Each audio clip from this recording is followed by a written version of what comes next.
Hello everyone, this is चंदन कपूर और आज हम लोग ज्ञान की बातों में जानने वाले हैं। जैसे टॉपिक लिखा हुआ है फॉर्मेशन ऑफ रेनबो, इंद्रधनुष कैसे बनता है।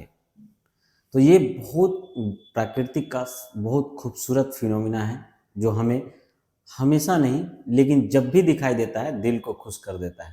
तो इस फिनोमिना को हम लोग आज देखेंगे और ये फिनोमिना कैसे होता है और किस कारण से होता है इसको भी हम लोग एक्सप्लेन करेंगे। तो सबसे पहले ये दिमाग में हम लोग को आ जाना चाहिए कि ये रेनबो कैसा फिनोमिना है। तो ये नेचुरल फिनोमिना है, एक प्राकृतिक फिनोमिना है। ये ह्यूमन द्वारा क्रिएटेड नहीं है, ये नेचर के द्वारा क्रिएटेड है।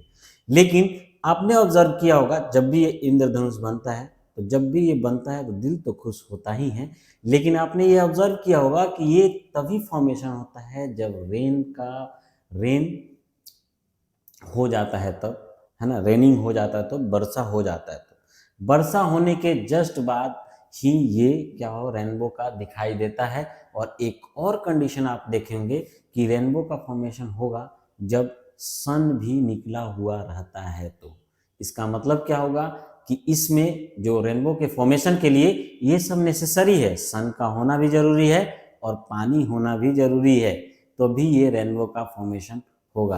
आप रेनबो का फॉर्मेशन ऐसे भी देख सकते हैं जहाँ पे मान लो फवारा छूटता हुआ पानी है और उसके अपोजिट डायरेक्शन में सन है, तो वहाँ से भी आप देख सकते हैं रेनबो का फॉर्मेशन। तो ये रेनबो जो होता है वो कौन सा फिनोमिना है, एक तरह के ऑप्टिकल फिनोमिना है। That means related to sunlight, light से रिलेटेड फिनोमिना है। सो एंड उसके अलावा मेट्रोलॉजिकल फिनोमिना है। मेट्रोलॉजिकल फिनोमिना कहने का मतलब क्या होता है कि ये मौसम से भी रिलेटेड है, यानी कि मैंने बताया कि बारिश के मौसम में ही ये देखने को मिलता है तो मौसम से रिलेटेड है। और उसके अलावा ऑप्टिकल फिनोमिना है, दैट मीन्स लाइट इसमें पार्टिसिपेट करता है। लाइट के बहुत सारे बिहेवियर है, उसमें से सारे कुछ बिहेवियर कुछ कैरेक्टरिस्टिक को यहाँ पे रिप्रेजेंट करेगा। ठीक है, तो ये लाइट होगा जैसे यहाँ पे रिप्रेजेंट करने वाला है। ये रेनबो में सनलाइट जो होगा वो रिफ्रैक्शन शो करेगा, रिफ्लेक्शन शो करेगा एंड डिस्पर्सन शो करेगा। तो ये रिफ्रैक्शन, रिफ्लेक्शन एंड डिस्पर्सन क्या होता है इसके बारे में आप जानते होंगे। रिफ्रैक्शन क्या होता है, लाइट को एक मीडियम से दूसरे मीडियम में चले जाने को हम लोग क्या बोलते हैं, रिफ्रैक्शन बोलते हैं। इसमें लाइट का स्पीड कम और ज़्यादा हो सकता है डिपेंडिंग अपॉन द मीडियम। और उसके बाद हम लोग बताते हैं रिफ्लेक्शन, लाइट को पुनः सेम मीडियम में वापस आ जाना टकरा के, उसको रिफ्लेक्शन बोलते हैं। And another phenomena which is dispersion. Dispersion क्या होता है, लाइट को अपने 7 कॉन्स्टिट्यूएंट कलर में स्प्लिट हो जाना वेवलेंथ के अकॉर्डिंग, तरंग दैर्घ्य के अकॉर्डिंग, उसी को हम लोग डिस्पर्सन बोलते हैं। और यही सब फिनोमिना के कारण ये रेनबो होता है। और यहाँ पे लिखा हुआ वाटर ड्रॉपलेट्स, ये वाटर ड्रॉपलेट्स में होता है जो हम रिजल्ट के फॉर्म में हम लोग को रेनबो का फॉर्मेशन होता है। तो ये हमारा रेनबो का फॉर्मेशन होता है। इसमें एक सोलर स्पेक्ट्रम और डिस्पर्सन ऑफ सनलाइट देखने को मिलता है। याद रहे जब भी रेनबो का फॉर्मेशन होगा तो हम लोग जब भी देखेंगे सन हमारे पीछे रहता है और रेनबो हम आगे फॉर्म होता है। तो जब हम खड़ा होंगे तो ऑब्जर्वर के पीछे ही सन दिखाई रहता है और रेनबो सामने दिखाई देता है। तो ये हम लोग opposite side of sun in the sky, जिधर सन रहेगा उसके जस्ट अपोजिट साइड में ही रेनबो का फॉर्मेशन होता है। तो ये हमारा रेनबो का फॉर्मेशन हुआ। What is the basic requirement for the formation of rainbow. Rainbow का फॉर्मेशन के लिए, इंद्रधनुष बनने के लिए क्या क्या बेसिक रिक्वायरमेंट है वो देखेंगे। सबसे पहले सोर्स चाहिए लाइट का, क्योंकि ये ऑप्टिकल फिनोमिना है, लाइट से रिलेटेड है। सो लाइट चाहिए, ब्राइट लाइट चाहिए, और वो प्रोवाइड कर सकता है एक ही हमारे पास है सन। तो सन जो है वो प्रोवाइड करते हैं सनलाइट, ये यानी कि सन रहना, सन का लाइट पड़ना जरूरी है। दूसरा हमारा है इसमें वाटर ड्रॉपलेट्स। और वाटर ड्रॉपलेट्स मतलब ये रेनबो कहाँ फॉर्म होता है, तो एटमॉस्फेयर में फॉर्म होता है। और एटमॉस्फेयर में वाटर ड्रॉपलेट कहाँ से आएगा, जब बारिश होगा। तो इसीलिए बारिश के बाद ही वाटर ड्रॉपलेट एटमॉस्फेयर में प्रेजेंट रहते हैं और बारिश के बाद ही हमें रेनबो दिखाई देता है। तो ये हमारा वाटर ड्रॉपलेट्स नेसेसरी है। और ये कहाँ से आता है, जैसे ये बारिश हुआ, बारिश के बाद हमारे वाटर ड्रॉपलेट एटमॉस्फेयर में फैल जाते हैं और वहीं से वाटर ड्रॉपलेट्स आ गया। ये दूसरा रिक्वायरमेंट ऑब्जेक्ट है। तीसरा हमारा देखते हैं ऑब्जर्वर का पोजीशन। ऑब्जर्वर का पोजीशन कहाँ होना चाहिए, याद रहे ऑब्जर्वर इस तरह से खड़ा होना चाहिए कि सन उसके पीछे हो, है ना, तभी हम लोग रेनबो को देख पाएंगे। ठीक है, अरे सन इधर है, हम इधर देख रहे हैं, रेनबो नहीं दिखेगा। सन पीछे है, आगे देखेंगे रेनबो हमें दिखाई देगा। तो जब भी ये कंडीशन, ये तीन चीज मिलेगा तभी हम लोग को रेनबो का फॉर्मेशन होते हुए दिखाई देता है। लेकिन कब बोलते हैं कि जब ये तो हमेशा होना चाहिए, जब भी बारिश होगा तब भी होना चाहिए, लेकिन क्या होता है ये दोनों तो प्रेजेंट होते हैं, वाटर भी प्रेजेंट हो गया, ऑब्जर्वर भी भाई देखने वाला है, बारिश हुआ, लेकिन क्या होता है बारिश होने के बाद भी हमारे एटमॉस्फेयर में बादल तो रहता है, क्लाउड्स रहते हैं, जिसके कारण सन ढका हुआ रहता है, सनलाइट नहीं आ पाता, इसलिए रेनबो हमेशा दिखाई नहीं देता है। लेकिन बारिश होने के जस्ट बाद अगर सन आ जाए तो हमें ये फिनोमिना दैट मीन्स रेनबो दिखाई देगा। तो चलिए हम लोगों ने बेसिक रिक्वायरमेंट देखा, और बेसिक रिक्वायरमेंट से हम डायग्राम देख रहे हैं।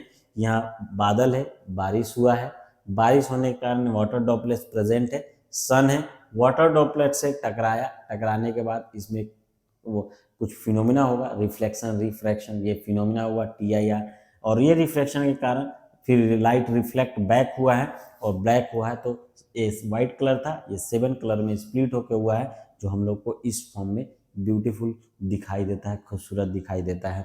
और देख रहे हैं ऑब्जर्वर का पोजीशन जो है ये सन ऑब्जर्वर के पीछे है, तो ये हम लोगों ने देखा, ये डायग्राम से हम लोग को क्लियर हुआ। ठीक है, तो चलिए अब हम लोग देखते हैं कि science behind the rainbow, rainbow के पीछे साइंस क्या है। तो चलिए मैंने बताया रेनबो फॉर्मेशन में वाटर मेन सबसे इंपॉर्टेंट है, सनलाइट आना चाहिए, दूसरा है एटमॉस्फेयर में वाटर ड्रॉपलेट। तो एटमॉस्फेयर में बहुत सारे वाटर ड्रॉपलेट प्रेजेंट होता है जब बारिश हो जाता है। अब उसी में से किसी एक वाटर ड्रॉपलेट को हम लोग कंसीडर करते हैं, और उसमें हम लोग रिफ्रैक्शन ये फिनोमिना होगा। तो सबसे पहले उसमें फिनोमिना होता है रिफ्रैक्शन। चलिए हम लोग डायग्राम के थ्रू देखने की कोशिश करेंगे।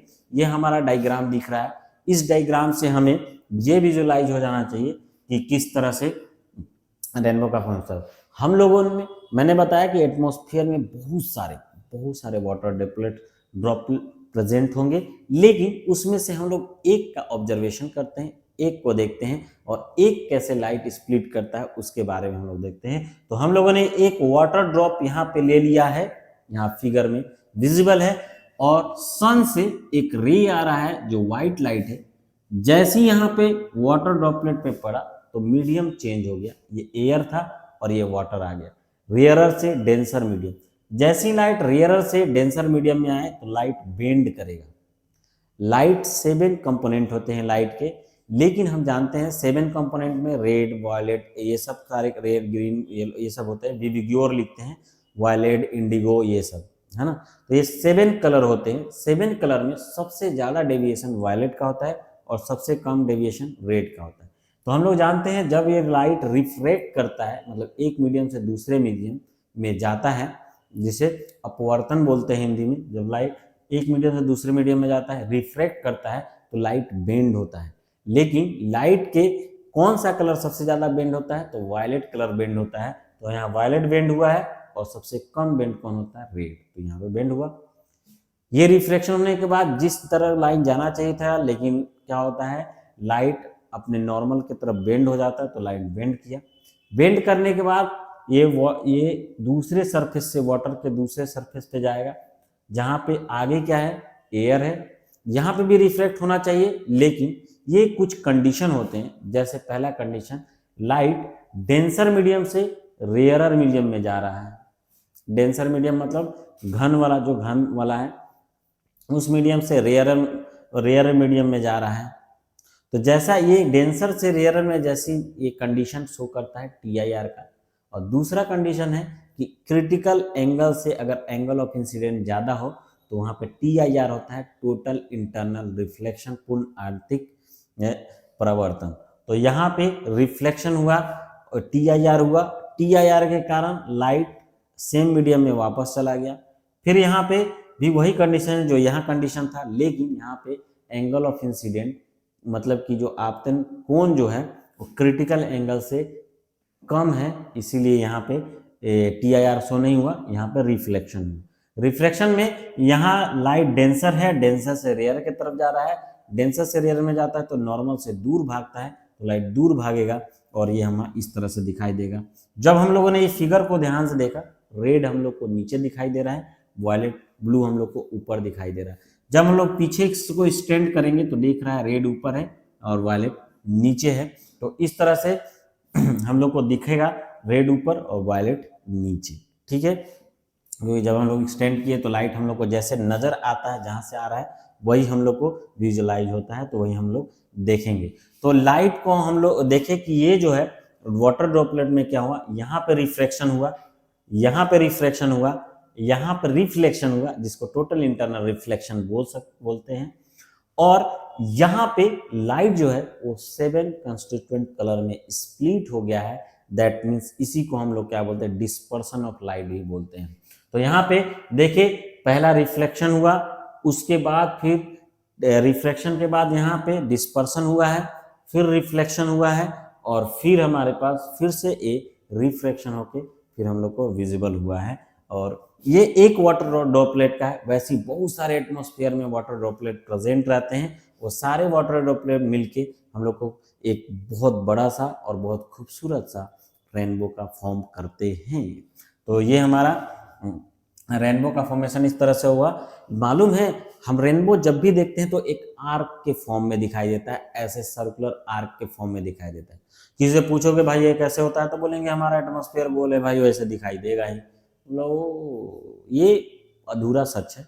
एक्चुअली में क्या है कि जैसे ही सनलाइट ऊपर से पड़ेगा, तो याद रहे सनलाइट पड़ेगा तो सन से जो एक पॉइंट सोर्स जैसा काम करता है। कहने का मतलब सन यहाँ है, अगर हम लोग बात करेंगे ये सन है, तो इससे जो लाइट आएगा वो इस तरह से फैलतेगा, इसके फैले हुए पोर्शन को देखेंगे तो ये कैसा रहेगा, आर्क बनाएगा, है ना।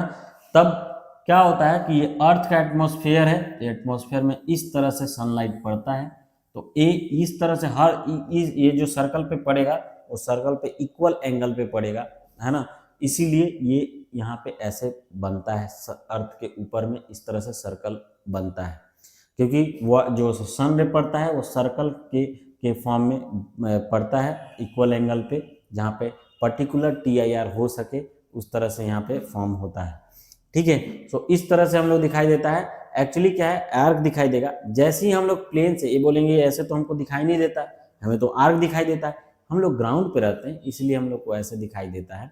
लेकिन ग्राउंड से जैसे हम लोग ऊपर जाएंगे तो हम लोग को ये पूर्ण सर्कल दिखेगा, पूरा का पूरा सर्कल दिखाई देगा। तो बोलेंगे कि हम लोग तो दिखे नहीं है, तो हाँ आप जाओगे एरोप्लेन से जाओगे जब ऊपर, और जब उस समय रेनबो का फॉर्मेशन होते रहेगा तो आप इसको देख सकते हैं, आराम से देख सकते हैं। तो ठीक है, तो ये हमारा सर्कल का फॉर्मेशन किस लिए हुआ, क्योंकि सनलाइट जो पड़ता है एटमॉस्फेयर में वो पूरा आर्क के फॉर्म में पड़ता है, सर्कल के फॉर्म में पड़ता है ना। तो सर्कल के फॉर्म में लाइट उसी एंगल पे पड़ेगा, तो इसी कारण से वहाँ पे उसी तरह से सर्कल फॉर्म में रेनबो का फॉर्मेशन होता है। और हमें ग्राउंड पे रहते हैं तो कुछ ही पोर्शन हम लोग को दिखाई देता है, सर्कल के कुछ पोर्शन को आर्क बोलते हैं, तो इसीलिए हम लोग आर्क के फॉर्म में हम लोग को रेनबो का दिखाई देता है। ये देखिए इमेज, ये इमेज शो कर रहा है, ये हम लोगों ने लिया है कहाँ से, एरोप्लेन से। एरोप्लेन से जब देखा जाएगा तो सन ये रेनबो इस तरह से दिखाई देगा, पूरा गोल, यानी कि पूरे के पूरे सर्कल दिखाई देगा। ठीक है, सो अब हम लोग देखते हैं कि ये रेनबो जब फॉर्मेशन हुआ है तो डिफरेंट कलर में ये लाइट को स्प्लिट कर दिया है, और ये कलर कौन कौन से हैं, ये है विविग्योर, जिसको violet, indigo, blue, green, yellow, orange, red इस फॉर्म में लिख सकते हैं। यहाँ पे वायलेट और ब्लू के बीच में छोटा सा पतला सा रेंज होता है इंडिगो का, जो यहाँ पे विजुअल नहीं है। ये हमारा स्पेक्ट्रम में लाइट इस 7 कलर में बढ़ जाता है, रेड के नीचे इंफ्रारेड और वायलेट के ऊपर अल्ट्रा वायलेट होता है। यहाँ पे ये जानना जरूरी है कि लाइट जो कलर में स्प्लिट हुआ है उसका कारण है वेवलेंथ। इसका वेवलेंथ अलग अलग होता है ना, डिफरेंट कलर के वेवलेंथ अलग अलग होते हैं, इसलिए लाइट भी अलग अलग कलर में स्प्लिट हो गया है। मैं बता दूं रेड का सबसे ज्यादा वेवलेंथ होता है, और कितना होता है 700 नैनोमीटर, और वायलेट का सबसे कम होता है वो 400 नैनोमीटर। जैसे ही ऊपर ऊपर से नीचे आएंगे, रेड की तरफ आएंगे, वेवलेंथ बढ़ते जाएगा, है ना, ऊपर जाएंगे, है ना, तो घटते जाएगा। ये होता है वेवलेंथ के उल्टा होता है फ्रीक्वेंसी, रेसिप्रोकल होता है फ्रीक्वेंसी। जैसे जैसे हम लोग ऊपर जाएंगे वैसे वैसे वेवलेंथ कम हो रहा है, लेकिन फ्रीक्वेंसी क्या होगा, बढ़ेगा। वायलेट का फ्रीक्वेंसी ज़्यादा होता है, रेड का फ्रीक्वेंसी कम होता है। लेकिन हम लोग को वेवलेंथ का जानना है। रेड का सबसे ज़्यादा वेवलेंथ होता है, वो होता है 700 नैनोमीटर अप्रोक्स। 1 नैनोमीटर का अगर बात करेंगे तो 1 नैनोमीटर होता है 1 नैनोमीटर जो होता है, नैनोमीटर ये वेवलेंथ का यूनिट लिखते हैं। नैनोमीटर मतलब metre is the unit of length, और वेवलेंथ भी एक तरह का लेंथ है, तो 10 का पावर 9 मीटर को 1 नैनोमीटर बोलते हैं। ये 700 नैनोमीटर इसका वेवलेंथ होता है रेड कलर का, है ना। ये 700 फिक्स नहीं है, अप्रोक्स वैल्यू है। 700 से ज़्यादा भी हो सकता है, कम भी हो सकता है। ज़्यादा कितना, 780 इतना नैनोमीटर तक जाता है। अल्ट्रावायलेट 400 नैनोमीटर, इससे कम भी होता है। 400 नैनोमीटर मतलब क्या हो गया, 380 नैनोमीटर। ये भी हमारा क्या होगा, वायलेट कलर ही कलर का वेवलेंथ ही शो करेगा। एक सबसे इंपॉर्टेंट चीज इसमें मैं बता दूं कि येलो जो होता है उसको हम लोग बोलते हैं मीन कलर। येलो को हम लोग बोलते हैं मीन कलर। अगर पूछा जाए कि भाई येलो को हम लोग मीन कलर क्यों बोलते हैं, तो इसका रीजन ये है कि इसका वेवलेंथ जो होता है ये रेड और वायलेट के मीन पे लाई करता है, इसलिए मीन कलर बोलते हैं। और मालूम है येलो कलर जो होता है, हमारा आँख जो होता है, आँख इसके लिए सेंसिबल होता है, बहुत ज़्यादा सेंसिबल होता है। तुरंत येलो कलर हम लोग को दिखाई देने लगता है, ठीक है। इसी कारण से ज़्यादातर हम लोग को देखेंगे स्कूल बस येलो कलर का होता है, ताकि दूर से पहचाना जाए, है ना। उसके अलावा जो हमारे लेबर्स जो काम करते हैं फैक्ट्री में, उनके हेलमेट अगर देखा जाए वही येलो कलर का दिया जाता है, ताकि दूर से देख के हम पता लगा सके वहाँ पे है लेबर हैं, ठीक है। सो येलो कलर और भी चीज में यूज होता है। येलो यानी कि हमारा आँख के लिए ज़्यादा सेंसिबल होता है ये कलर, ये ध्यान में रखेंगे। So this is the colour. जो हम लोगों ने देखा कि कलर कौन कौन सा कलर फॉर्म होता है रेनबो में, तो ये विविग्योर मतलब 7 कलर में स्प्लिट हो जाता है, ये तो हम लोगों ने बताया।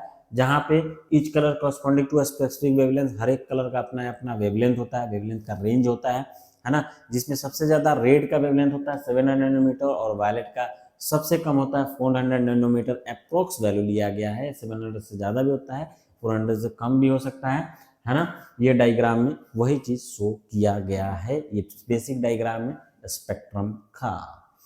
अब हम लोग देखते हैं कि कितने टाइप के रेनबो प्रेजेंट होते हैं, कितने टाइप का होता है। तो पहला होता है हमारा प्राइमरी रेनबो, इसके बारे में देखेंगे। ये बेसिक रेनबो है, जो हम लोग को रेनबो दिखाई देता है वही हमारा प्राइमरी रेनबो है। दूसरा होता है सेकेंडरी रेनबो। प्राइमरी रेनबो के जस्ट ऊपर में हम लोग को फेंटेड रेनबो दिखाई देता है, मतलब धुंधला सा एक और रेनबो दिखाई देता है, उसको हम लोग सेकेंडरी रेनबो बोलते हैं। तो सेकेंडरी रेनबो होगा। उसके बाद आता है सुपर न्यूमेररी रेनबो। सुपर न्यूमेररी रेनबो जो होता है वो जस्ट प्राइमरी रेनबो के नीचे एक इस पट्टी सा दिखाई देता है, पट्टी सा, रिपीटेड पट्टी सा दिखाई देता है, उसका सुपर न्यूमेररी रेनबो बोलते हैं, सुपर न्यूमेररी रेनबो बोलते हैं। तो उसको हम लोग डायग्राम के थ्रू रिप्रेजेंट करेंगे तो ज़्यादा अच्छा दिखेगा। तो यहाँ पे देखो, ये हम लोग को ब्राइट रेनबो जो दिखाई दे रहा है वो है प्राइमरी रेनबो। इसके ऊपर फेंटेड रेनबो दिखाई दे रहा है, जो थोड़ा सा प्राइमरी रेनबो से चौड़ा रहेगा लेकिन फेंटेड रहेगा, दैट मीन्स धुंधला रहेगा। और ये हमारा जो है सेकेंडरी रेनबो है। और इस प्राइमरी रेनबो के नीचे एक पट्टी दिखाई देता है जिसको सुपर न्यूमेररी रेनबो बोलते हैं। और सुपर न्यूमेररी रेनबो को अगर सही से देखना है तो इस डायग्राम को देख सकते हैं। ये प्राइमरी रेनबो के नीचे में ये पट्टी जो दिखाई दे रहा है ये सुपर न्यूमेररी रेनबो है। और ये हम लोगों ने देख लिया, ये 3 तरह का रेनबो है।